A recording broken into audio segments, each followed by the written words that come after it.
Live from Bloomberg's World Headquarters in New York, I'm Shanali Basak. And I'm Tim Stenevec. Welcome to Bloomberg Crypto, a look at the people, transactions, and technology shaping the world of decentralized finance. Spot Ether ETFs begin trading. It's a lackluster debut for the second major digital asset approved by the SEC, but still heavy volumes. We're going to discuss the demand for Bitcoin and Ether with BlackRock head of digital assets, Robert Mitchnick. And Hany Rashwan of 21 Shares joins the program as his company's Ether ETF also begins trading. That's all ahead over the next half hour. First, though, a snapshot of the market, at least of the two largest cryptos, starting with what's going on with Ether now that regulators have approved the first U.S. ETFs that invest directly in Ether. Interestingly enough, we're seeing Bitcoin and Ether both down today. Ether was a little changed when the news broke late yesterday, and it's lower today. In fact, much of the crypto market lower today on a day when we see equities generally higher. Bitcoin also lower today by 2.2%, though yesterday it did surpass $68,000. That was the first time it did that in more than a month. The recent run-up from around $56,000 just a few weeks ago, that has revived some speculation that Bitcoin could actually make another run at record highs. This comes amid optimism that a second Trump presidency, if he does win, would be good for digital assets. But Shanali, today, it's all about Ether. It sure is. And if you take a look at Ethereum as well and the fee structures associated with those spot Ethereum ETFs here, you're looking at Grayscale coming in at about 15 basis points, ticker ETHE. Of course, remember, Grayscale's Bitcoin Trust was really what broke open the market for the spot ETFs initially, but came in with much higher fees. Let's flip the board here and take a look at more of the fee structures of some of the most hotly traded products, particularly iShares at 25 basis points. That's 0.25% here. This is more a little bit of the industry standard that you're seeing here, but the Grayscale Mini Trust, ETH, that is where you see the highest fee still, Tim. That is at 2.5%. Well, speaking of Ether, last week, Kraken's head of strategy discussed the importance of these Ether ETFs. Check it out. The Ethereum ETF launch is a big deal. That brings a lot of attention on crypto again. It brings a lot of capital flows. It's a rising tide lifts all boats story. Looking forward, U.S. election sets the tone for policymaking and the legislative agenda for the next 4 years. And then beyond that, I think it's just the ongoing trend of adoption of Bitcoin, global engagement with exchange-traded products like the UK and Hong Kong launching their own, as well as increased access to crypto ETFs here in the U.S. Let's now bring in BlackRock head of digital assets, Robert Mitchnick. Their Ether ETF ticker symbol is ETHA. And of course, when BlackRock got into this market in the first place, it was a massive wave. The Bitcoin product, of course, had near record levels of demand for many types of ETFs, let alone something in the crypto world. How do you explain Ethereum to the average person here? Is there a very large difference in how you see interest really being drummed up for this versus Bitcoin? Sure. Well, Shanali, Tim, great to see you. Thanks for having me on. They are very different. You're right. And I think that the simplest way to think about Ethereum is that it is a bet on technology innovation around blockchain. And that's quite different from when we think about Bitcoin as this prospective emerging global monetary alternative. And I think that's important for investors to keep in mind, is that we really view Bitcoin and Ethereum as complements, not as competitors or substitutes. Well, it's interesting, too. I was talking to Eric Balchunas over at Bloomberg Intelligence. 250 million in volume is what ETH, if you want to call it that, is given towards the end of the day today. That would put it very high up there, one of the top 50 best fund launches. It would also mean, as a group, the group would be doing about $1 billion in volume. Is that a success? Well, I think we're thinking much longer term than any one day's particular volumes or inflows. But when we think about success in this space, it starts first and foremost with delivering a BlackRock and iShares quality access vehicle to our clients, as well as a lot of what we're focused on, similar to Bitcoin, is being a great thought partner on the education journey around Ethereum. As you note, that's even more complex in some ways than the education journey around Bitcoin, which obviously we spent a lot of time with our clients on. So if you are thinking about this longer term than just today, of course, that certainly makes sense. But what would be a realistic assets under management in this ETF in the next 12 or 18 months? What's the number you want to see? Yeah, well, I think it's tough to project that. There's obviously a lot of but you got to have unknowns goals. in the market. You got to have goals internally. Well, I think if we look at the case of IBIT and the Bitcoin ETFs, that was pretty extraordinary, right? IBIT today at 22 billion in AUM after just more than 6 months. That broke a lot of records, obviously, in ETF fund launches. But there's a lot of room for success and significant AUM gathering, even that would fall below that very lofty bar. Apart from minuscule differences when it comes to fees, how do you differentiate from the other products that are out there? Yeah, well, I think that BlackRock and iShares have built a reputation, have built themselves into the leading ETF issuer in the world.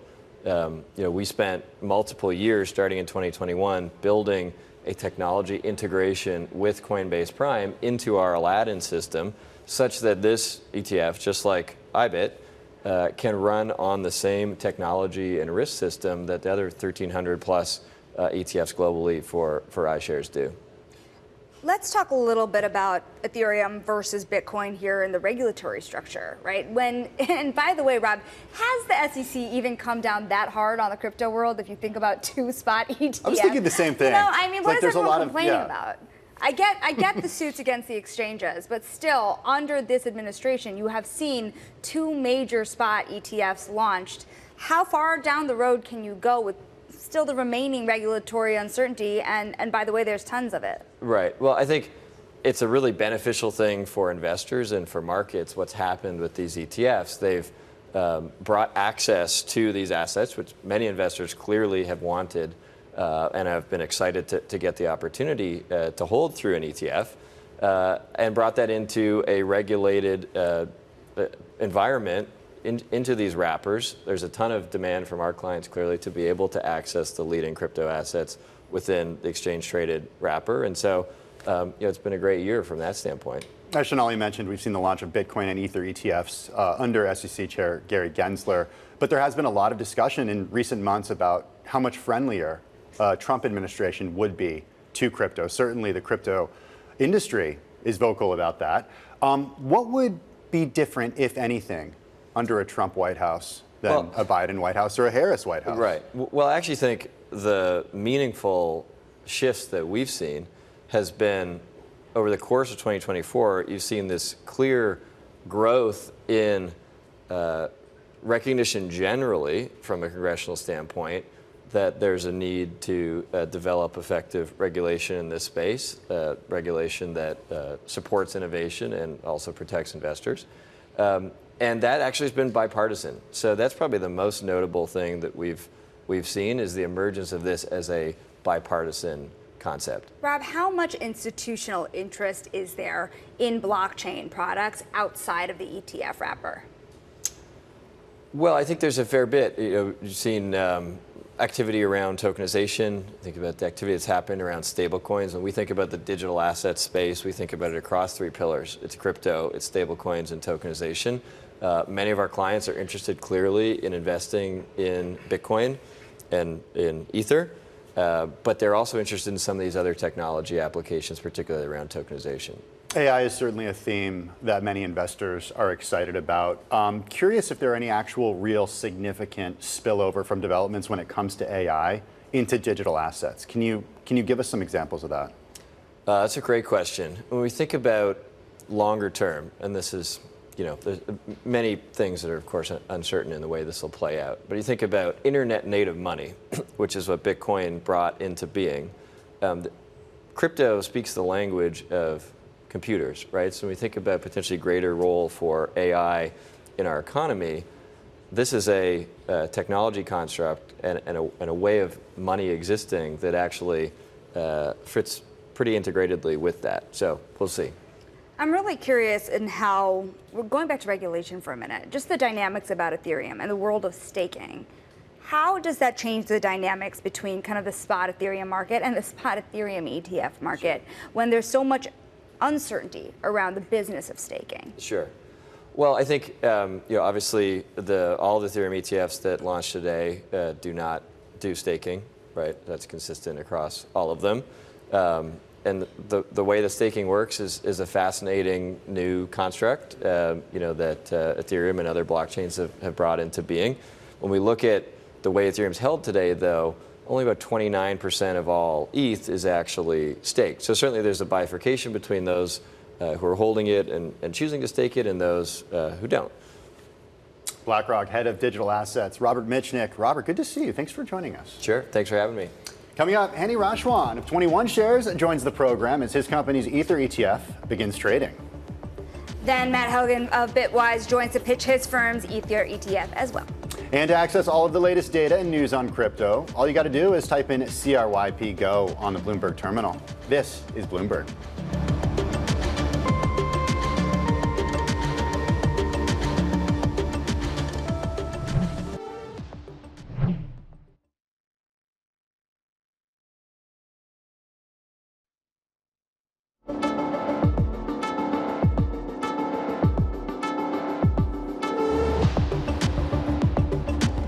Even as volumes flood into those spot Ethereum ETFs, you have actually seen Ethereum down for 3 straight days and down today 1% at least, even as those Ethereum launches are drawing in money. Here to discuss it more is 21 Shares co-founder and CEO Hany Rashwan, whose Ether ETF ticker is CETH. And Hany, when you look at the price action here, has it been priced in?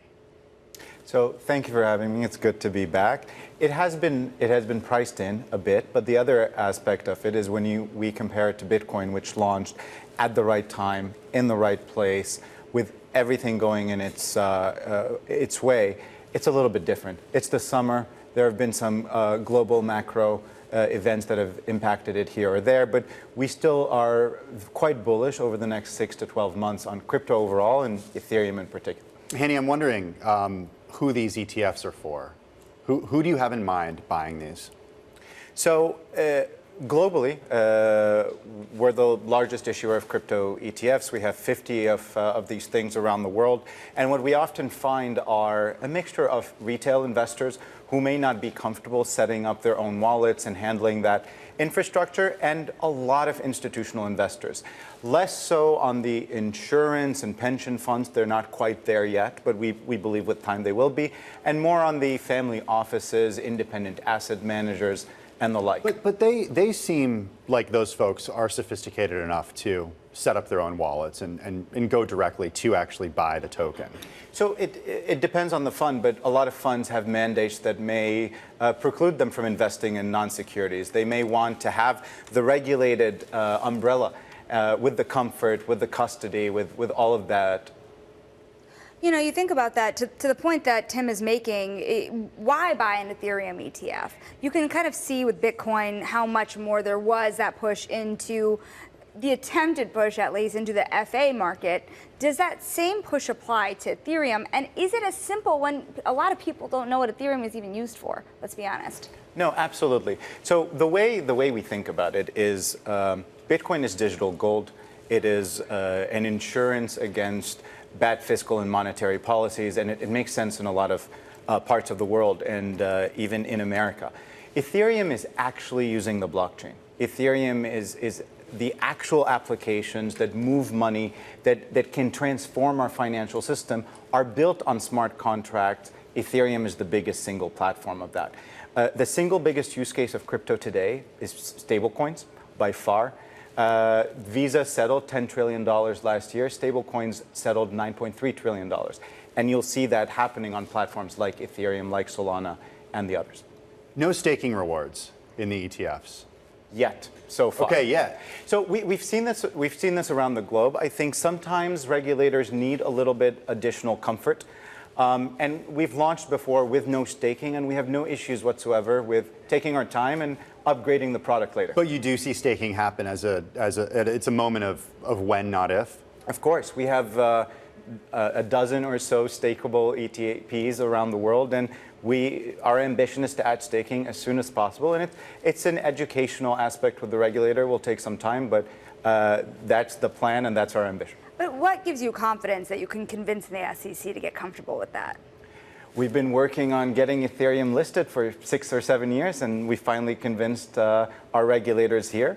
And so I think there's hope in the same way that Bitcoin took a minute to list, but at the end we got there. we've seen this around the globe as well with other regulators. Some regulators have gotten more comfortable with first listing sun staking without staking and then adding staking later. Politics front and center this week, and front and center until the election, and I imagine after the election as well. How do you see a potential return of Donald Trump to the White House or potentially Kamala Harris becoming president? How do you see digital assets being treated differently under those two? So I think on a day-to-day basis, the regulators don't change that much. The staff that is doing the actual work doesn't change that much, and a lot of it is iterative updates. But what I'm most excited about with the election is the fact that crypto is now mainstream conversation. It's part of the agenda. And it's very clear that a majority of Americans care about this subject, and we're getting important attention there. Who would be better for crypto, though, Trump or Harris? I think based on what we've seen in Congress on bipartisan bills for stable coins and other applications, I could see very positive aspects either way. Crypto makes sense for America, and crypto is here to stay, and we would work with whoever. 21 Shares co-founder and CEO, Hany Rashwan. Thanks so much for joining us. Appreciate it. Well, coming up, Bitwise CIO Matt Hougan joins us to discuss expectations for their Ether ETF. That's next. This is Bloomberg.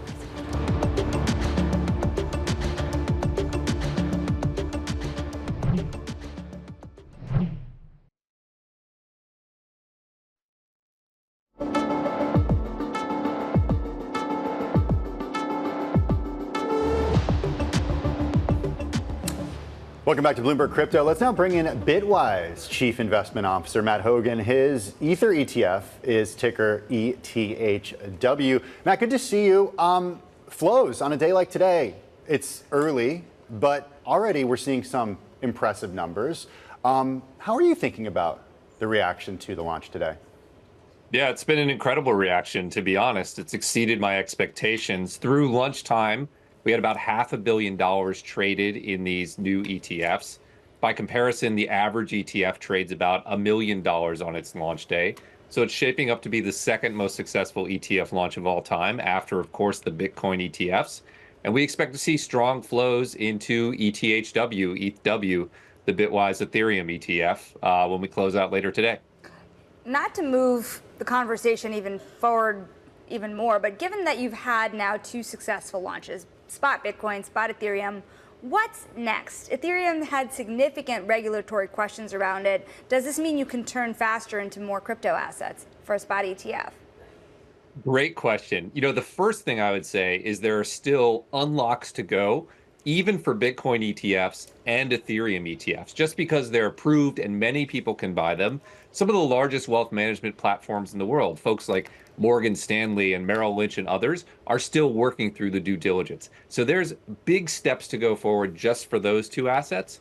Long term, as we look into 2025, we've entered the ETF era of crypto. We're going to see ETFs on multiple crypto assets. We're going to see index-based ETFs. You've already seen firms filing for Solana ETFs. The thing we've learned from the Bitcoin and Ethereum ETF launches is that ETFs work in this asset class. They lower costs, they raise protections, and investors want them. I think we'll see a wide array in the next year or two. Matt, you were kind of mentioning here the reticence of some financial advisors still to put their clients in these products. What is the biggest holdup? What are the biggest questions you get? Does anything need to change? Yeah, I'll say at Bitwise, I can only speak for Bitwise. We've been working with the financial advisor and family office audience for years, and we're seeing a very strong reception. You know, we have $2.7 billion in our Bitcoin ETF. We're seeing strong trading volume in ETHW. Part of that is because we've been educating this audience for years. So I think the real answer is just education. It takes a little bit longer for these audiences to move into these ETFs than it does for retail investors. But every indication I see tells me they're coming. I'll just share, later today, we're doing a webinar with 100 financial advisors and family offices representing billions of dollars of assets to talk about ETHW and Ethereum. We're going to be doing that every day.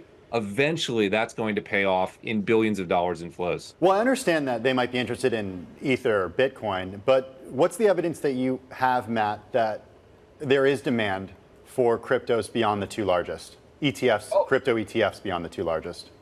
Absolutely. At Bitwise, our first product was the Bitwise 10 Crypto Index Fund, a diversified index fund. And we actually find many advisors prefer that in part because they don't have to pick and choose winners. Most financial advisors are putting 2 to 5% of their portfolio into crypto. They just want to make sure they're exposed if crypto becomes more important in the next 5 years. So I think the biggest reason they want additional assets is just diversification. But there's also an element of these smaller assets like Solana that have significant momentum. So there's some that want to speculate on those individual assets. But I think the big play for institutions, family offices, and financial advisors is actually just owning the field, owning Bitcoin, owning Ethereum, eventually owning other assets, maybe owning crypto equities. They want to do the same thing they do in stocks and bonds, which is diversify and own the asset class. Hey, Matt, why do you think we see Ether lower today on a day when these spot Ether ETFs start to trade, and yesterday even lower when we got the news from the SEC? Yeah, I think I'd point back to what happened after Bitcoin. We remember the Bitcoin ETF launch as a huge success, but we've blocked from our mind that Bitcoin traded from $50,000 to $40,000 before it recovered and ripped up to $72,000. There's an element of sell the news. There's an element of mixed expectations. But I'll say this, I'm enough positively surprised by the level of volume we're seeing in these ETFs out the gate that I think the sell the news fact may be shorter termed in Ethereum than it was even in Bitcoin. Really quickly here, biggest opportunity ahead when you think about the ETF world. Is Solana the next wave, or is there something else? Yeah, I really think it's Bitcoin and Ethereum. Remember, these are 70% of the market. They're the two biggest applications in crypto. Bitcoin as a monetary asset, ETH as the leading technology platform. If you own those, you own the largest winners in crypto. And I think most people are going to own those probably at a 2-to-1 ratio, 2 Bitcoin to 1 ETH on a proportional basis. After that, I do find investors are very interested in Solana. They're very interested in alpha strategies. They're very interested in DeFi. There's a long tail, but most of the interest is going to be in Bitcoin and ETH, at least for the next year. And I think that's a great starting point. Matt, we'll have to you talk about that long tail with us again soon. That is Bitwise Chief Investment Officer Matt Hougan. That's all for Bloomberg Crypto. Join us again next week. We're looking forward to talking to you. This is Bloomberg.